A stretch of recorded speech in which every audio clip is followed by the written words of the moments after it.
Ako si Andrea, operator ng 60cm dito sa SP Divisoria. Gamit ito ng 7 araw na may total 269 meters. Ito po yung printer head.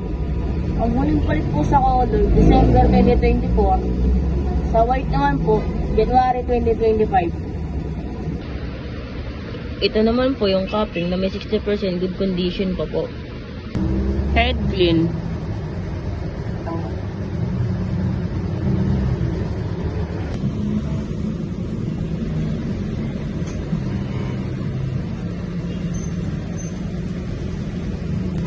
Kung nasa ng wiper after head clean.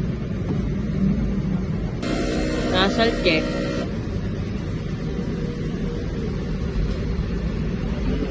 Ang huling pulit po ng damper, August 2024. Ang waste ink na linis kahapon. Ito po yung ABR at ground wire.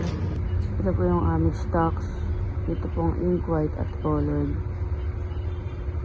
Ito po yung film. At ito naman po yung powder. Sa consumables po, function ako ng 2 powder. 3 sa white. 2 sa film.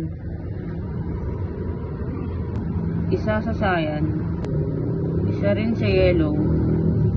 At 1 sa magenta. Ito po yung output at daily checklist.